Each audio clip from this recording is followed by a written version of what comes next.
찬송하세. 찬송 성부 성자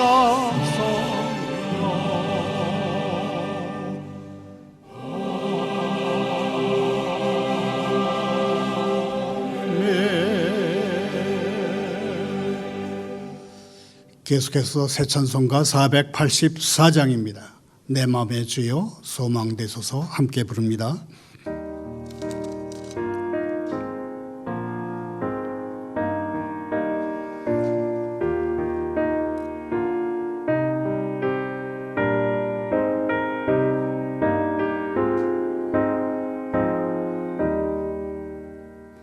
내 마음의 주여 소망되소서. 주 없이 모든 일 헛되어라. 밤에나 낮에나 주님 생각, 잘 때나 깰 때 함께 하소서. 지혜의 주여 말씀으로서 언제나 제 안에 계시소서. 주는 제 아버지 저는 아들, 주 안에 제가 늘 함께하네.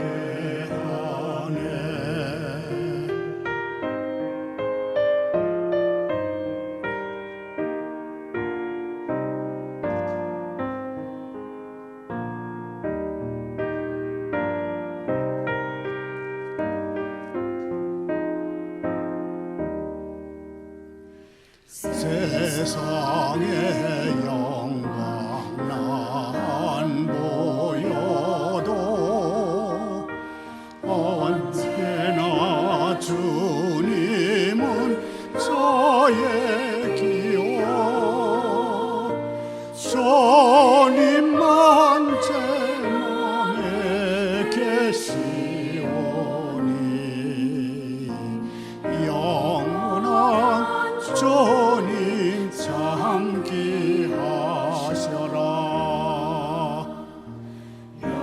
영원한 주님 내 승리의 주, 하늘의 기쁨을 주옵소서. 어떠한 고난이 닥쳐와도 만유의 주님 소망되소서. 아멘.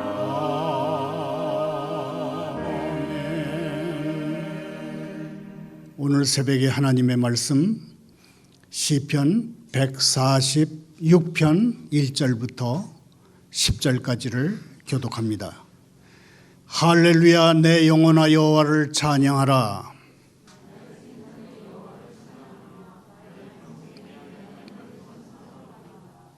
귀인들을 의지하지 말며 도울 힘이 없는 인생도 의지하지 말지니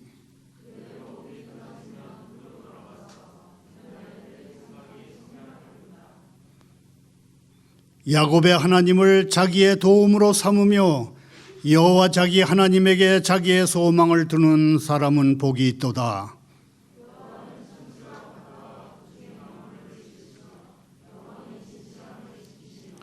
억눌린 사람들을 위해 정의로 심판하시며 줄인 이들에게 먹을 것을 주시는 이시로다.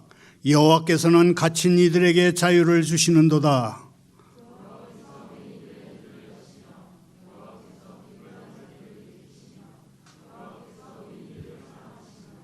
여호와께서 나그네들을 보호하시며 고아와 과부를 붙드시고 악인들의 길은 굽게 하시는다. 시온아 여호와는 영원히 다스리시고 내 하나님은 대대로 통치하시리로다. 아멘. 하나님 아버지, 시편 말씀을 통해서 망가진 축복과 기쁨으로 끝나는 인간사 전체의 축소판을 알려주시니 감사합니다. 참다운 기도는 깊어질수록 찬양이 된다는 사실도 가르쳐 주시니 감사합니다. 이 이른 아침 저희가 하나님과 세상을 있는 그대로 진실하게 대면하는 기도를 드리게 하시고 이 기도가 곧 찬양으로 이어지게 도와주옵소서. 정의를 보장하시는 하나님을 찬송하는 시간 되게 하옵소서. 예수님의 이름으로 기도하옵나이다. 아멘. 오늘 시편의 메시지는 아주 분명합니다. 찬양하라, 찬양하라입니다. 모든 사람은 성소에서 여호와를 찬양해야 하며 모든 수단을 동원해서 그분의 위대하심을 더욱 찬양해야 한다는 것이 시편의 중심 사상입니다. 신약 성경도 주 우리 하나님 찬양을 거듭 강조합니다. 특별히 하늘과 땅에서 드려지는 수많은 감사와 영광송과 찬양이 요한계시록 전체에 기록되어 있습니다. 바울 사도가 에베소서에서 우리에게 일깨워 주는 것처럼 우리는 주 우리 하나님을 찬양에 의해서 선택됐고 죄사함을 받은 존재들입니다. 어떤 그리스도인들은 살면서 시편 기자가 경험한 것과 같은 두렵기 짝이 없는 정치적 종교적 괴롭힘을 경험하지 않을 수 있습니다.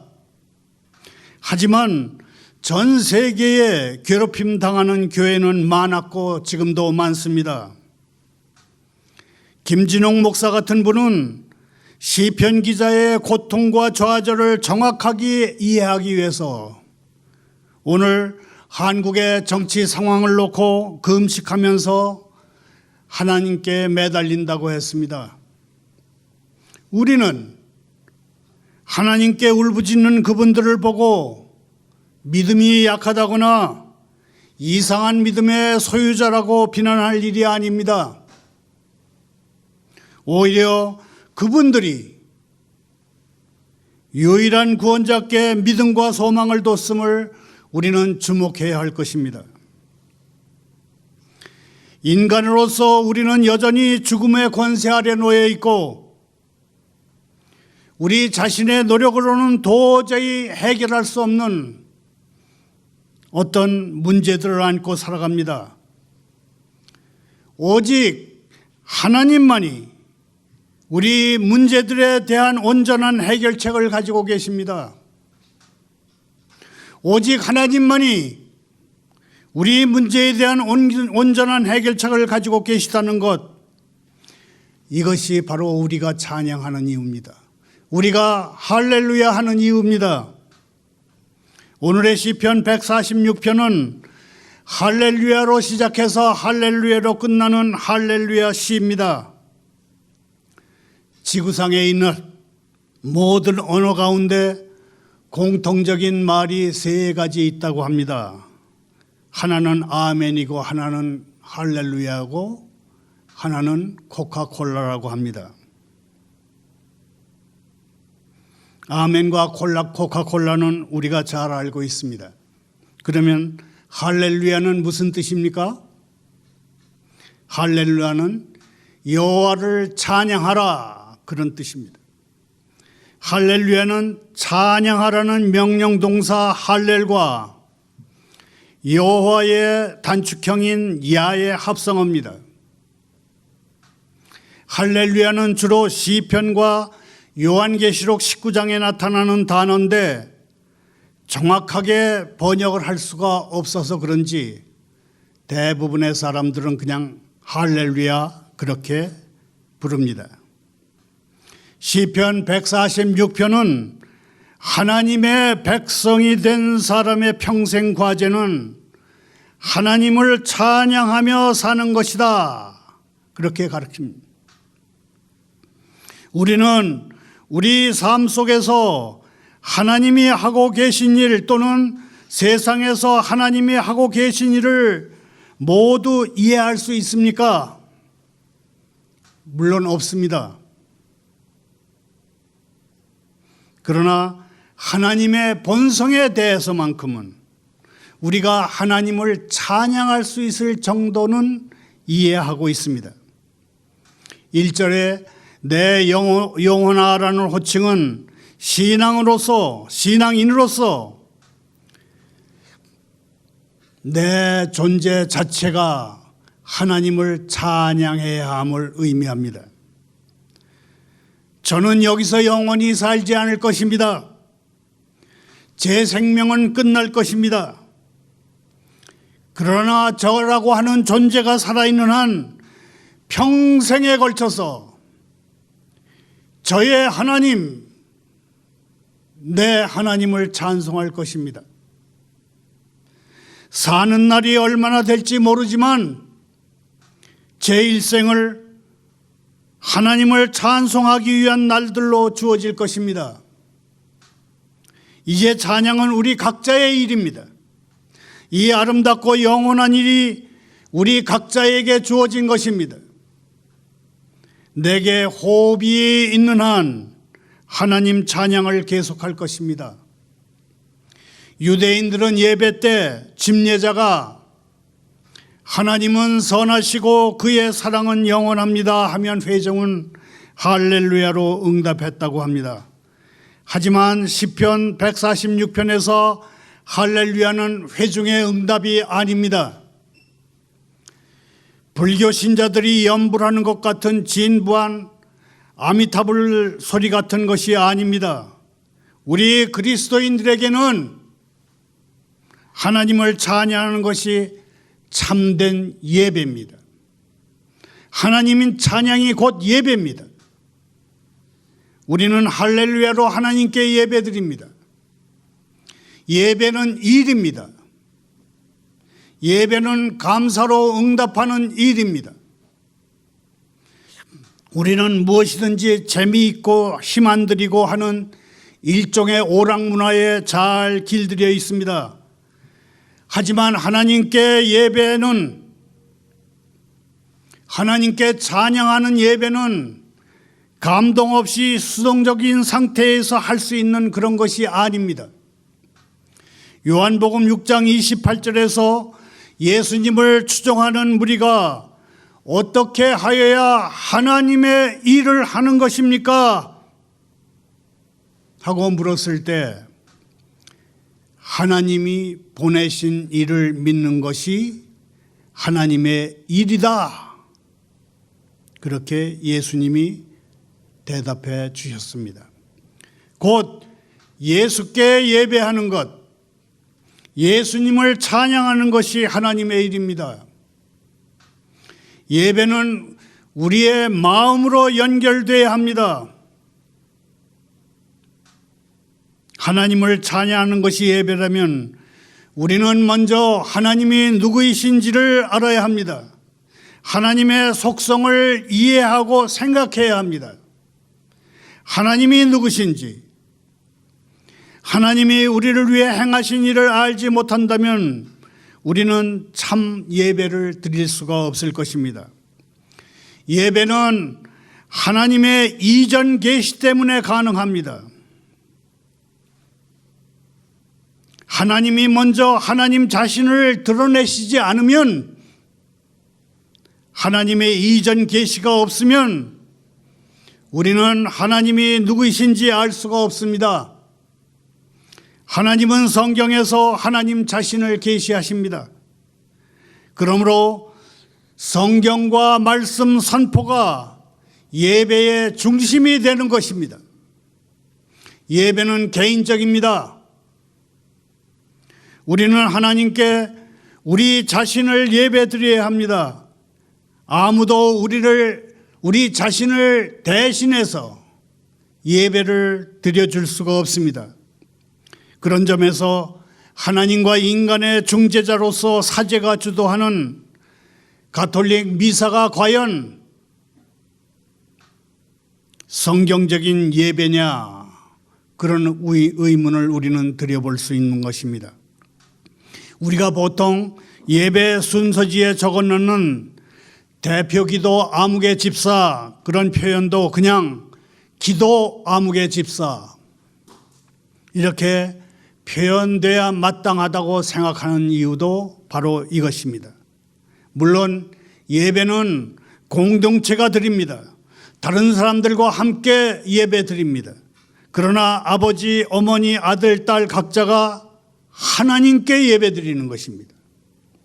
우리가 무슨 일을 하든 어떤 신분의 사람이든 그리스도인이라면 하나님께 드리는 예배는 우리 자신이 하나님께 직접 나가는 것입니다.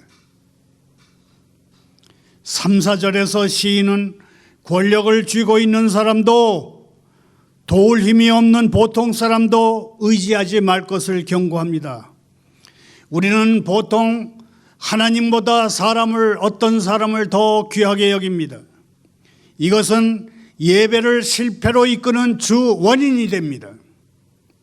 이론적으로는 하나님이 가장 중요하다는 것을 우리는 압니다. 하지만 하나님은 눈에 보이지 않고 우리 생각에서 멀어집니다. 우리 앞에 보이는 것은 사람들이며 그 중에 우리의 현실적인 문제들을 푸는 데 도움을 줄 수 있는 사람, 이들에게 우리의 초점이 맞춰지기가 쉽습니다. 그러나 그들은 자기 문제도 풀지 못하는 사람들일 뿐입니다. 우리는 과학, 교육, 정치, 돈 같은 것을 우리 주님처럼 믿으려고 합니다. 주님보다 사람에게 더, 물질에 더 의존하려고 합니다. 그러나 사람, 물질, 그것은 믿을 것이 못 됩니다. 지난 수요일, 목요일 신문에 정치인들과 고위 공직자들이 집을 몇 채씩 가지고 있는지, 그들은 어떻게 재산을 증식하고 있는지에 대한 매우 충격적인 기사가 실렸습니다. 4.15 총선에서 당선된 국회의원 300명 가운데 83명이 2채 이상의 집을 가지고 있었습니다. 민주당 출신 박병석 국회의장은 최근 4년간 24억 원가량의 차익을 냈습니다. 집을 가지고 집 2채 가지고 1년 평균 6억 원씩의 재테크를 하고 그러고 나서 국회의장이 된 것입니다. 여당 의원 가운데 부동산 신고액이 가장 많은 사람은 민주당 비례대표로 금배지를 단 김대중 전 대통령의 아들 김홍걸 의원입니다. 집 3채를 가지고 있는데 공시지가로 76억 4,700만 원이라고 신고했습니다. 국회의원 중에 최고의 집부자입니다. 통합당의 박덕흠 의원은 집 4채에 68억 5천만 원을 신고했습니다. 청와대라고 별게 아니었습니다. 대통령 비서실장은 집 2채를 가지고 있는데 이번에 팔려고 내놓은 서울 강남의 아파트는 무려 25억 원 이상의 시세 차익을 낸다고 합니다.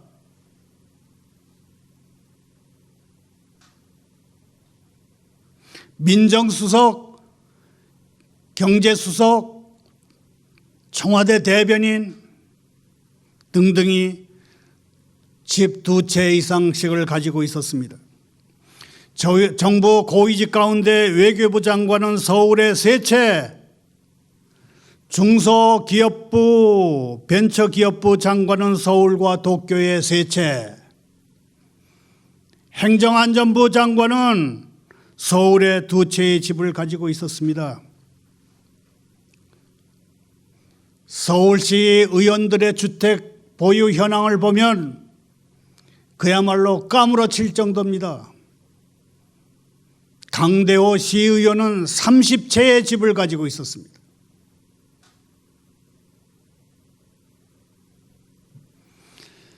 서울특별시 시의회 의원 가운데 다주택 상위 5명, 집을 많이 가지고 있는 사람 5명이 가지고 있는 집을 모두 합해보니까 81채가 됐습니다. 이를 지켜보고 있는 국민들 대부분은 놀라움, 분노, 배신당함, 허탈함의 감정을 숨기지 않고 있습니다. 3절에 인생이라는 단어가 나옵니다. 히브리어로 아담인데 한글 성경에는 인생으로 번역됐습니다. 히브리어 아담은 흙이라는 말과 뜻이 같습니다. 흙으로 돌아갈 인생에게 뭘 기대하느냐, 그런 뜻으로 쓰인 단어입니다. 4절에 호흡이라는 단어가 나옵니다. 이사야서 2장 22절에서 너희는 인생을 의지하지 말라. 그의 호흡은 코에 있나니 새말 가치가 어디 있느냐? 한 바로 그 호흡입니다. 흙먼지로 돌아갈 인생이고 숨결에 불과한 인생입니다. 인간은 우리를 구원할 수 없습니다. 조건 없이 우리가 의존할 수 있는 유일하신 분은 하나님이십니다. 5절 말씀대로 야곱의 하나님을 자기의 도움으로 삼으며 여호와 자기 하나님에게 자기의 소망을 두는 사람은 복이 있습니다. 우리의 찬양을 받으실 분은 오직 하나님뿐입니다. 하나님은 인간을 구원하시기에 넉넉한 분이시기 때문에 우리는 찬양합니다. 6절 7절은 여호와 하나님이 어떤 분이신지에 대한 말씀입니다. 시편 146편 6절 7절을 다시 읽으면서 하나님은 과연 어떤 분이신지를 확인합니다. 여호와는 천지와 바다와 그 중에 만물을 지으시며 영원히 진실함을 지키시며 억눌린 사람들을 위해 정의로 심판하시며 줄인 자들에게 먹을 것을 주시는 이시로다. 여호와께서는 갇힌 자들에게 자유를 주시는도다. 하나님만이 우리를 구원하실 수 있습니다. 인간은 인간을 구원할 수도 없고 혹 할 수 있는 부분이 있다 하더라도 전혀 그럴 생각이 없습니다. 하나님은 원수들로부터 곧 죄와 재앙들로부터 예수 그리스도의 사역을 통해서 우리를 구원하십니다. 자막을 따라 함께 읽어보겠습니다. 하나님은 원수들로부터 곧 죄와 재앙들로부터 예수 그리스도의 사역을 통해서 우리를 구원하신다. 그러므로 우리의 소망은 오직 하나님뿐입니다. 여호와는 갇힌 사람들에게 자유를 주신다는 7절 말씀은 예수님이 나사렛 회당에서 사역의 목적을 설명하면서 하신 말씀을 생각나게 합니다. 누가복음 4장 18절 19절을 함께 읽으면서 예수님의 사역 목적을 다시 확인합니다. 주의 성령이 내게 임하셨으니 이는 가난한 자에게 복음을 전하게 하시려고 내게 기름을 부으시고 나를 보내사 포로된 자유에게 자유를 시각장애인에게 다시 보게 함을 전파하며 눌린 이를 자유롭게 하고 주의 은혜의 해를 전파하려 하심이라 하였더라. 사실 예수님은 공생의 기간 동안에 어떤 사람도, 갇힌 어떤 사람도 자유케 하시지 않으셨습니다. 따라서 여기서 자유케 되는 것은 영적으로 죄에서 자유케 되는 것을 뜻합니다. 여호와는 시각장애인들의 눈을 여십니다. 하나님을 뵙지 못한 사람이, 하나님을 볼 수 없는 사람이 시각장애인입니다. 하나님의 진리를 알지 못하는 사람이 눈먼 사람들인 것입니다. 하나님은 시각장애인에게 성경을 진리로 알게 하시고 예수님을 믿음의 대상으로 보게 하십니다. 여호와는 낮은 곳에 있는 비굴한 사람들을 일으키십니다. 우리를 넘어지게 하는 것들이 우리 삶 가운데 많습니다. 그야말로 낮고 천한 곳에서 거지같이 비굴해진 우리를 하나님은 돌보시고 일으켜 세우십니다.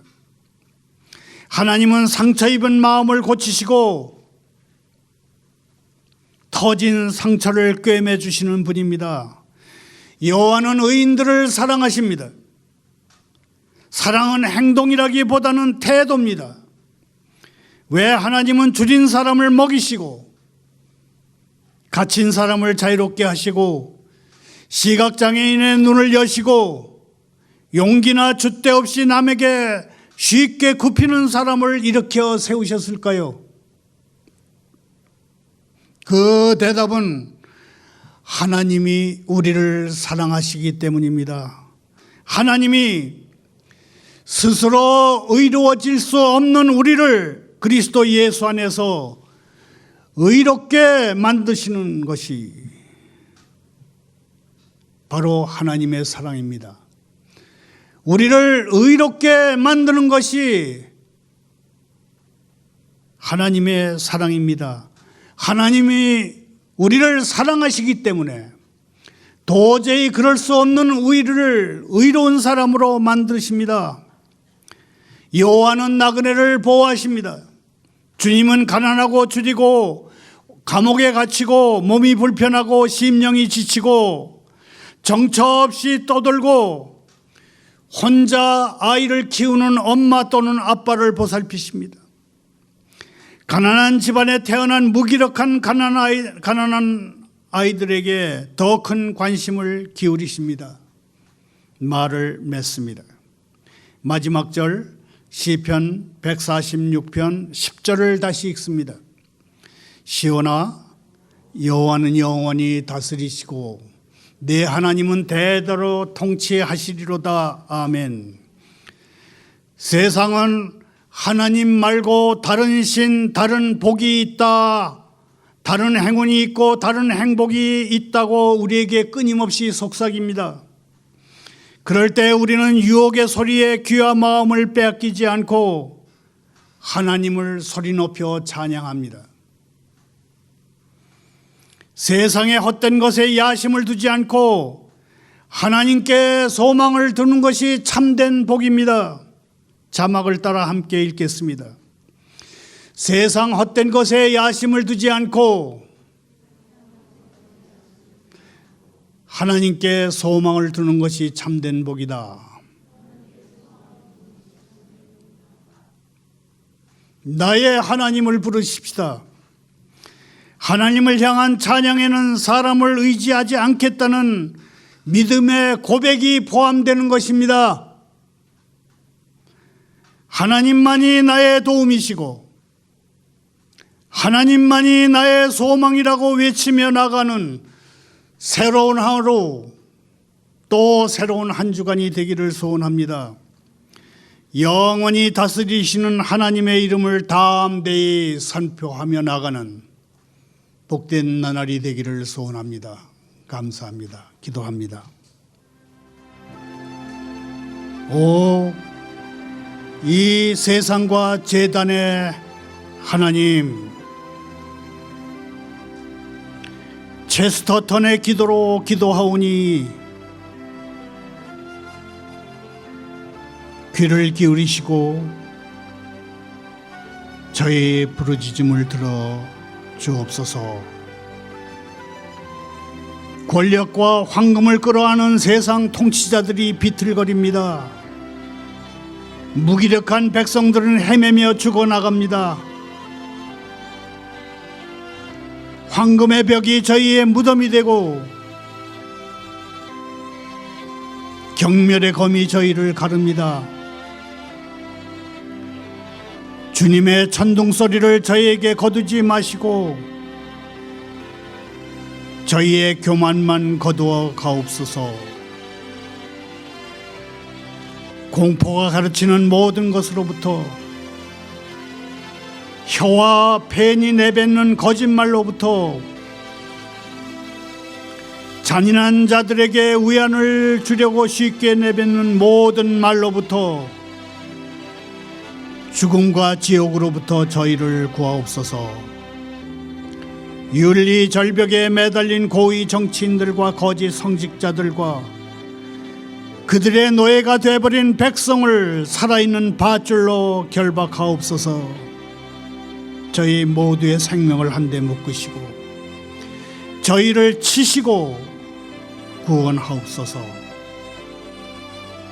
믿음으로 불타 자유롭게 되었으니 살아있는 나라를 단 하나뿐인 검을 주님께로 들어 올리게 하옵소서. 예수님의 이름으로 기도하옵나이다.